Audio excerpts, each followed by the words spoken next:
Place maintenant à l'invité d'Au cœur de l'info. On reparle ce soir d'un conflit oublié, trop souvent sous les radars. Et pourtant, 1 an déjà de guerre civile au Soudan. Depuis la mi-avril 2023, les forces armées loyales à leur chef, le général Al-Bourhan, et les paramilitaires dissidents du général Mohamed Hamdan Daglo, dit Hemeti, son ancien adjoint d'ailleurs, s'affrontent. Le conflit fait des milliers de victimes sans que l'on puisse précisément avancer un chiffre. 8,5 millions de personnes également déplacées, internes ou dans les pays frontaliers. 25 millions par ailleurs qui ont besoin d'aide humanitaire. Le pays est d'ailleurs au bord de la famine. Un conflit qui n'est pas épargné non plus par le fléau des violences sexuelles et l'enrôlement de force des civils dans des groupes armés. Cette semaine, une conférence internationale était organisée à Paris. 2 milliards d'euros ont été annoncés par Emmanuel Macron. Une avancée certes, mais bien en deçà des besoins colossaux du Soudan. On en parle ce soir avec notre invité Thierry Vircoulon. Bonsoir. Bonsoir. Vous êtes chercheur associé à l'IFRI et spécialiste entre autres du Soudan. Merci beaucoup d'avoir accepté notre invitation sur France 24. 1 an donc déjà depuis le début de la guerre. On va tout d'abord, pour commencer cet entretien, faire un état des lieux avec vous des différentes forces en présence au Soudan. On va bientôt voir une carte s'afficher pour bien comprendre la situation. On peut parler aujourd'hui de véritable fragmentation donc, du pays entre cette partie ouest contrôlée par ces paramilitaires du général Hemeti et la partie est contrôlée par les forces du général Al-Bourhan. Oui, tout à fait. Depuis que le conflit a commencé en avril de l'année dernière, il y a une division de fait du pays. Entre, en effet, on peut dire la partie orientale du Soudan qui est sous le contrôle de l'armée et une grande partie de la partie occidentale qui se trouve sous le contrôle des forces de réaction rapide du général Hemeti. Et puis quelques régions dans le Kordofan, dans le Darfour, où là il y a des groupes armés qui préexistaient à ce figure conflit. D'ailleurs derrière vous en vert, donc des groupes rebelles. Des groupes armés qui préexistaient à ce conflit et qui sont des groupes locaux. Qui depuis longtemps exercent une influence dans leur zone et ont d'ailleurs en 2020 pour un certain nombre d'entre eux signé l'accord de Djouba qui était un accord signé avec le gouvernement soudanais de l'époque pour justement mettre fin à leur dissidence ou à leur rébellion. On peut dire que ces derniers mois, les paramilitaires donc, des forces de soutien rapide du général Hemeti ont particulièrement progressé. Alors, ils ont en effet eu une excellente année 2023. C'est vraiment cette année-là qu'ils ont pris le contrôle de l'Ouest. Alors, premièrement, les combats ont éclaté à Khartoum parce qu'ils ont pris la capitale en grande partie. Et du coup, le général Bourhan et son état-major ont dû quitter Khartoum et s'installer à Port-Soudan, donc le port qui est... pouvoir revoir la carte où figure d'ailleurs Port-Soudan. Voilà, le principal port du pays qui se trouve sur la mer Rouge, donc ils ont dû se délocaliser à l'autre bout du pays. Et les RSF ont étendu donc leur emprise sur l'ouest du pays, et notamment sur le Darfour, sur la région du Darfour qu'on voit ici. Ça a été, ils sont même venus au centre du pays et ils ont pris Ouad Madani, qui est une grande ville au Soudan, à la fin de l'année dernière. Actuellement, on est plutôt dans une phase de contre-offensive de l'armée soudanaise qui, depuis quelques semaines, a lancé une offensive sur Omdurman, qui est la ville qui est juste à côté de Khartoum, et également sur le centre du pays pour chasser les RSF. Et on peut peut-être revenir sur le point de départ de cette dernière guerre, puisque le pays est secoué par les conflits depuis des dizaines d'années, mais c'est donc cette guerre actuelle, c'est après la chute donc de Omar el-Béchir, Oui. Une guerre donc de succession sanglante. Oui, Omar el-Béchir a été chassé par la rue en 2019. Il y a eu un gouvernement de transition qui était un gouvernement qui était composé par des civils, mais où les généraux Hemeti et Al-Bourhan jouaient dans l'ombre un rôle très important. Et eux-mêmes... donc Omar el-Béchir après son arrestation. Qui a été arrêté à ce moment-là, en 2019. Et les deux généraux se sont, en 2021, mis d'accord pour en fait chasser le gouvernement civil et prendre le pouvoir eux-mêmes.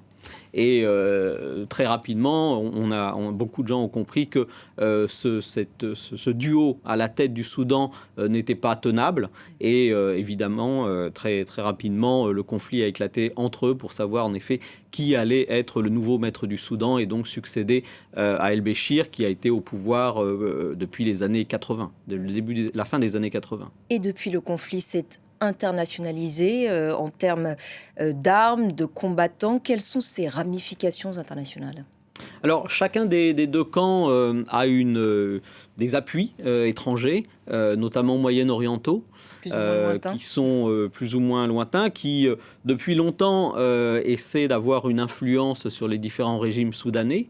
Du côté, on pourrait dire dans le camp du général Al-Bourhan, on peut mettre l'Égypte, on peut mettre également l'Iran actuellement, qui lui fournit des armes, La Turquie. l'Arabie Saoudite, la Turquie également. Et dans le camp du général Hemeti, les Émirats Arabes Unis, le général Haftar dans la partie orientale de la Libye, le Tchad, le Sud-Soudan également sont plutôt favorables au général Hemeti. À tel point que vous parlez d'une guerre presque moyen-orientale. Oui, tout à fait. Ça dépasse ces belligérants. Oui, parce que le Soudan, depuis très longtemps, est un enjeu pour des pays du Moyen-Orient, parce que ce pays a une position géostratégique. Il est à la jonction du Moyen-Orient et de l'Afrique. C'est un pays en grande partie musulman qui est sur la ligne de fracture entre la partie islamisée de l'Afrique et la partie animiste ou chrétienne, et la sécession du Sud-Soudan était vraiment un enjeu de ce point de vue-là. Et donc, il a toujours, et puis il borde la mer Rouge aussi, ce qui en fait un pays stratégique pour la sécurité dans la mer Rouge. Et c'est pour ça que les pays du Moyen-Orient sont très impliqués au Soudan historiquement. Et un conflit qui s'est aussi mercénarisé. Oui, tout à fait. C'est ce qu'on peut voir maintenant, et j'aurais tendance à dire que c'est une tendance assez générale. C'est-à-dire que quand les belligérants n'ont pas des capacités techniques suffisantes, ils recourent à des mercenaires. Et donc, pour tout ce qui est les drones, par exemple, pour ce qui est aussi une arme technique comme l'aviation, ils recourent à des mercenaires. Le groupe Wagner est présent au Soudan depuis 2017 et il appuie le général Hemeti sur des fonctions techniques très précises.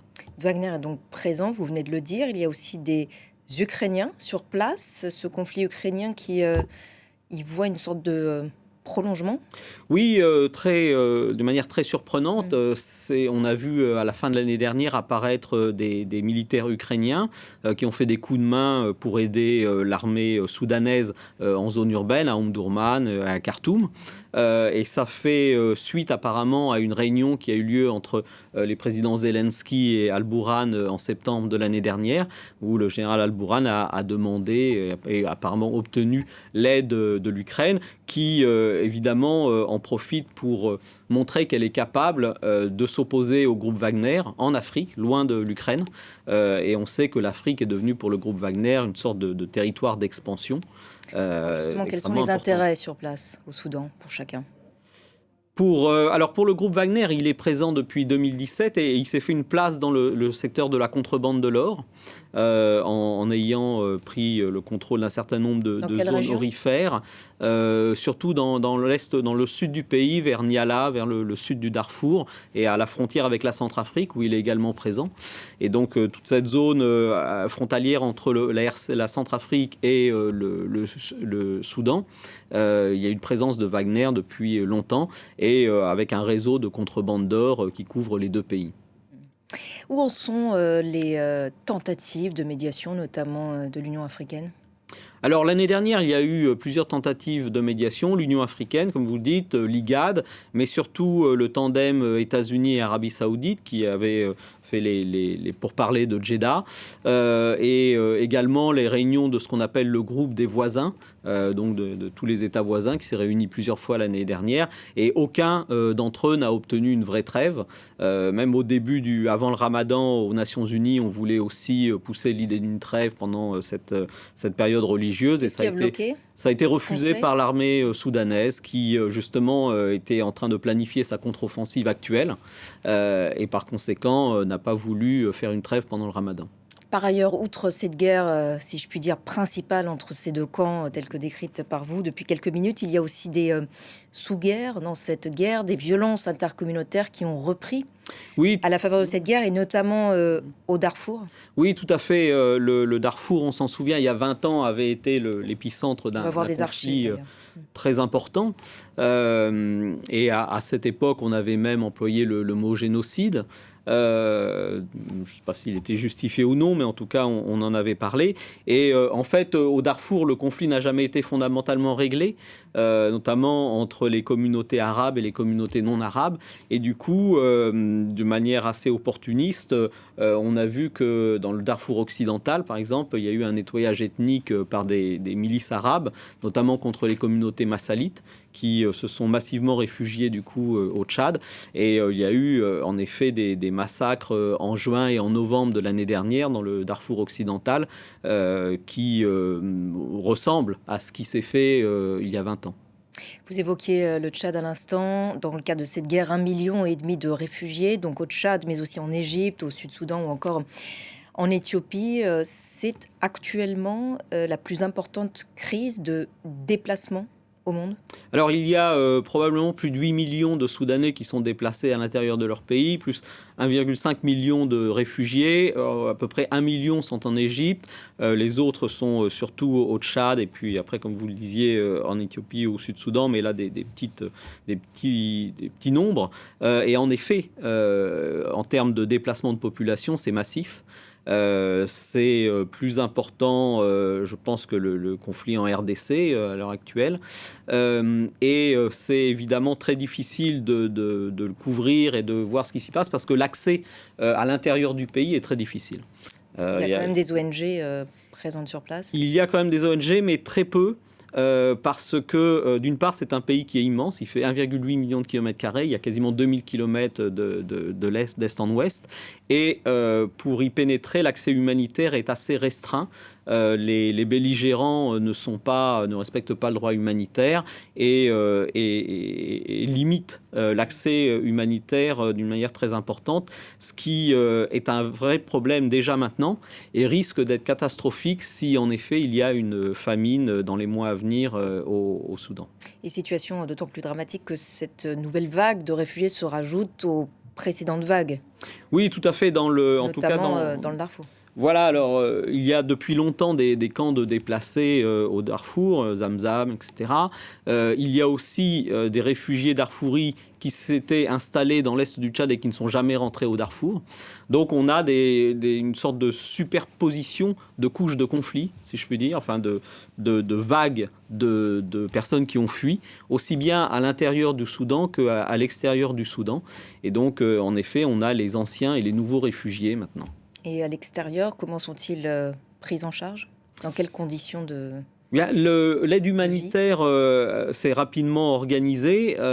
Néanmoins, elle a des problèmes de financement et c'est pour ça qu'il y a eu cette conférence qui a été organisée au début de cette semaine à Paris parce que lorsque j'étais dans l'est du Tchad au mois de mars, le programme alimentaire mondial a annoncé qu'il n'avait plus d'argent pour financer l'aide alimentaire pour les camps de réfugiés. Donc c'est une situation évidemment dramatique.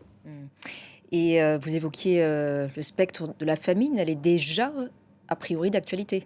On est au Darfour, on est dans la phase qui est immédiatement, il y a la phase d'évaluation de la malnutrition qui est, sans rentrer dans les termes techniques, qui est immédiatement avant l'IPC5 et l'IPC5 c'est la famine.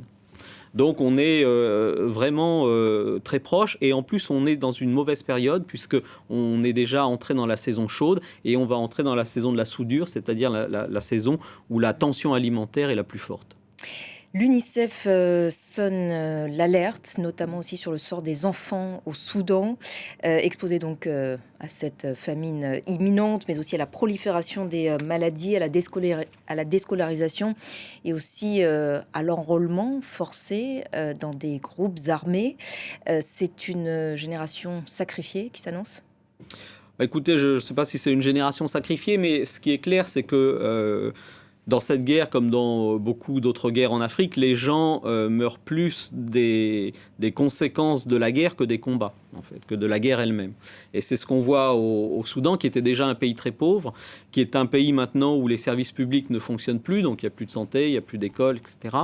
Et donc, en effet, la population est dans une situation de très grande vulnérabilité. Et on parlait de la famine, c'est tout à fait l'exemple type de ces conflits où les gens ne meurent pas tant des combats et de la guerre que ces conséquences qui détruisent très rapidement le peu de services qu'ils ont et aussi le peu d'accès aux produits alimentaires qu'ils peuvent avoir. Autre fléau sur place, qu'on voit aussi dans d'autres guerres, évidemment, les viols de masse et les sévices sexuels que nous rapportent donc certaines ONG présentes sur place. Que sait-on de leur ampleur ? Ben rien, pas grand-chose en tout cas. Il n'y a pas de quantification actuellement qui a été faite ou qui soit même possible. Vous savez, on évalue, et là c'est vraiment une évaluation des Nations Unies, qu'il y aurait environ 15 000 morts suite au combat à Khartoum et en Omdurman, dans le centre du pays, disons, et puis à peu près autant au Darfour, suite à ce qui s'est passé l'année dernière. Donc à peu près 30 000 morts, mais c'est une évaluation qui ne repose pas sur, comme je le disais, une capacité de mesurer véritablement ce qui se passe dans toutes les régions du Soudan, parce qu'on n'a pas accès à toutes les régions du Soudan. Et donc, pour le moment, il n'y a pas d'évaluation quantitative. Il y a évidemment beaucoup de témoignages qui reviennent, et notamment par les réfugiés qui arrivent à passer la frontière. Et donc, en effet, sur les violences sexuelles, sur les massacres, etc. Il faut savoir que dans les camps dans l'est du Tchad, 80% de la population, ce sont des femmes et des enfants. Ce qui laisse à penser que les hommes, s'ils ne sont pas là, eh bien, c'est probablement parce qu'ils ont été tués. Et en effet, quand on est dans des situations de nettoyage ethnique, très classiquement, on va d'abord tuer les hommes et les jeunes hommes qui peuvent être considérés comme des combattants. Vous avez évoqué cette conférence internationale qui avait lieu à Paris lundi. Emmanuel Macron a annoncé donc 2 milliards d'euros débloqués pour le Soudan. C'est dérisoire par rapport aux besoins. Alors, c'est déjà ça. La demande des Nations Unies en termes d'aide humanitaire, ça a été évalué à 4 milliards d'euros. Donc, c'est la moitié. Donc, c'est déjà un résultat. La question maintenant, ça va être... il y a deux questions. C'est la rapidité du déblocage de cette aide et surtout la capacité à amener cette aide aux populations à l'intérieur du Soudan, parce que comme je disais, on est à 8 millions de déplacés, avec de très très gros problèmes d'accès humanitaire. Et donc c'est ça le vrai défi, c'est de pouvoir, une fois que cette aide sera, là elle est financée, ou en tout cas il y a des promesses de financement, après il faut que ces promesses se concrétisent, et après il faut acheminer cette aide, et c'est ça qui risque d'être particulièrement difficile au Soudan. Dernière question, peut-être, pourquoi cette crise, cette guerre pourtant majeure, intéresse si peu ?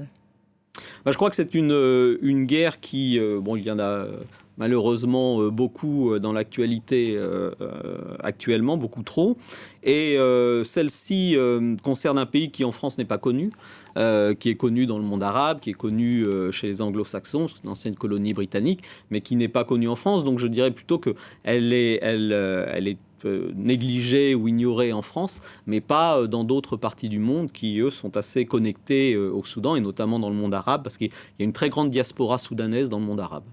Et on a choisi en tout cas d'en parler largement ce soir. Merci infiniment Thierry Vircoulon pour votre éclairage ce soir sur la guerre au Soudan. C'est la fin de cet entretien à retrouver bien sûr sur notre site internet et nos réseaux sociaux. Restez avec nous. Prochain point complet sur l'actualité internationale dans quelques instants.